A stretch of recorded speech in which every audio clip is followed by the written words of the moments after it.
Hey, I'm Carlos Garcia, and today we're gonna do a battle of what I consider two of the best bourbons of the year so far in 2025. So this kind of, I was already thinking about doing this. Let's start there. What I was originally gonna do today was the Calumet 18, 17, 16, and 15.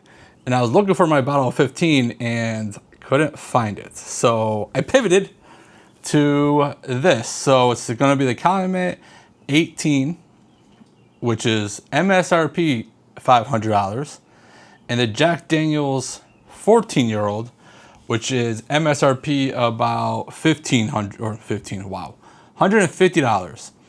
However, on secondary it goes for around almost 500, 450 to 500, right around there. I haven't seen the Calumet 18 on secondary. I'm sure it's on there. I'm sure it's a little bit more than that. I doubt people are paying too much more over that. Anyways, so I had a couple friends, we were in a group chat, a whiskey group chat, and we were basically talking about the Calumet 18 versus the Jack Daniel's 14. Because if you're gonna buy one, you're basically paying around the same for it. So since I couldn't do the Calumet lineup, here we are going to do this. Now, this is something I want to do anyways because I figure these two are comparable, but not really. So one's got 3 years. The Calumet 18 actually has 3 years on it. It's way more expensive, but it's lower proof. It's 118, and the Jack Daniel's is 126.3. So pretty close, not too far off, but there is a couple years. That's why actually I'm using the Black Glencairn today, because of those extra 3 years, in case there's any extra darkness. So anyway, so that's what we're doing today. These are two of my favorite bottles of the year. Definitely top 5 for both of them. So let's get into the nosing on glass A. Okay. Cherry, a lot of bright cherry, oak, sweetness. It's very strong in your face, the nose. Yeah, a lot of cherry and oak. This is actually why I want to do the Calumet lineup, because I remember the 15 and the 16 being very cherry and oak forward, and I want to see if the Calumet 17 and 18 are worth the premium in price versus the 15 16 if they are all pretty much the same. But this nose reminds me of the whole Calumet lineup, which is oaky and very cherry. Little peanut. Let's go to B. B has like an eraser note on it. I don't like the nose on B coming off of A is not that good. A is now muted compared to B. Jesus. Ooh, that's some red Jolly Rancher. Okay, sweetness is starting to come up through glass B. Some oak. Yeah, the nose on B is starting to get better and better every sniff. A is still very cherry and oak forward. I'd give the nose to A for sure. To me, the nose isn't that close. So let's try them. Okay, first sip of the day, medium finish.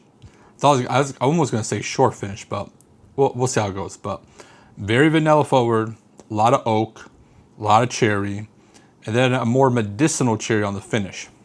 Kind of like a vanilla oak lingering note like on the palate. So not a huge roller coaster like I enjoy, but first sip, so we'll see. I know I scored both of these really high already, so I'm sure none of them are gonna suck. All right, that second sip is why it's one of the best things I've had this year. The only new note though is a purple Jolly Rancher.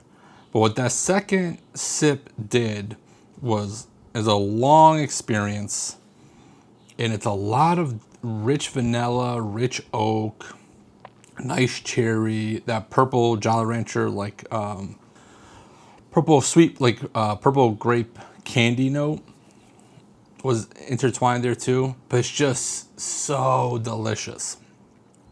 The finish is amazing.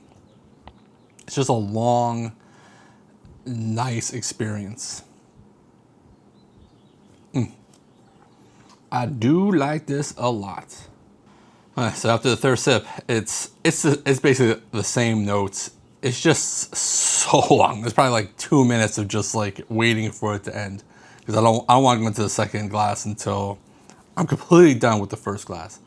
A lot more sweetness, but it's a lot of vanilla, oak, cherry, the purple candy, sweetness. It's all that. It's not the most complex. It's not a huge roller coaster. What it is just a lot of those flavors just for a long period of time, like at an elevated level, and nothing off-putting about it. It's very good. I really do enjoy glass A. So let's go to glass B and see what's going on. See, I'm getting that racer note again on the nose, but that red Jolly Rancher oak. Wow.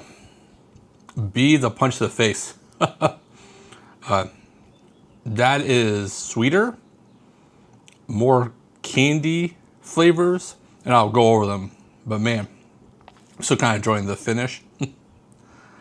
That is delicious. Okay, and I'm pretty sure whenever I reviewed either of them, I didn't get these notes on any of them. I don't have my regular notebooks. I couldn't even check to see, but oak, purple Kool-Aid on the palate. On the finish, I started getting like that cinnamon Red Hots candy. Oak, great proof, because there's definitely that proof spice, and vanilla. Lingering is oaky. That was delicious. Way more intense flavors, where glass A was more of like an elegant sip experience. B was way more in your face with flavors. B is delicious. So I got a little nuttiness on the palate, some dark fruit on the finish. It's not as long of an experience finish as glass A. However, it's still very long finish. It's just A is ridiculously long. But the flavors in B are just way more intense. To me, more delicious. Glass B might be the complete package. It is a roller coaster of flavors.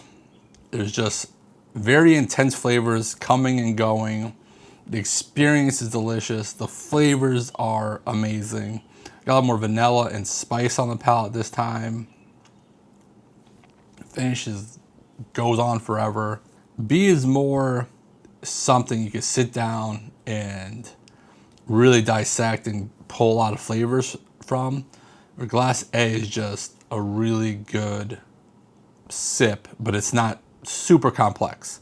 All right, so I'm gonna pause it here, and I'm gonna go back. Actually, I'm not gonna pause it here. I don't pause it when it's only 1 and 2. So let me just get some water, and I'll be right back.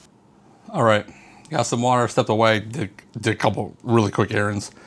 And something I was thinking about was the nose and finish on glass A are better than glass B, but the palate is far superior than glass A in my opinion. So I know Jason C from Mash and Drum, A would win because he does it like 1-1-1.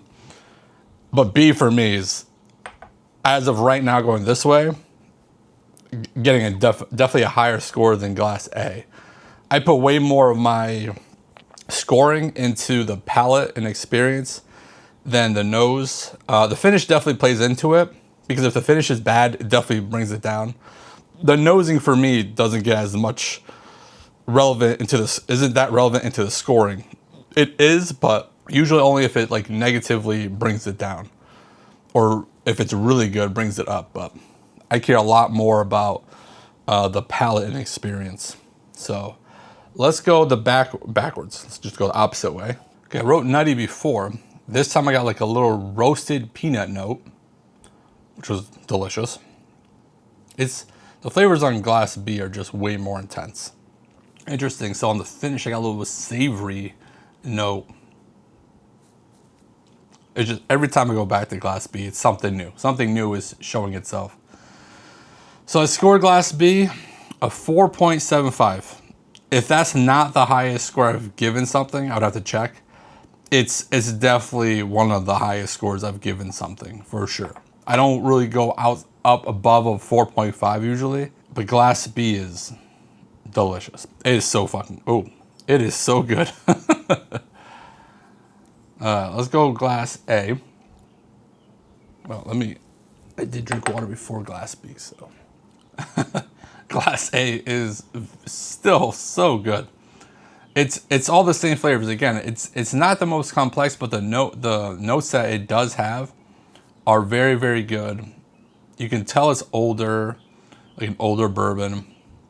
It's just the perfect amount of oak, vanilla, that to me indicate an older bourbon.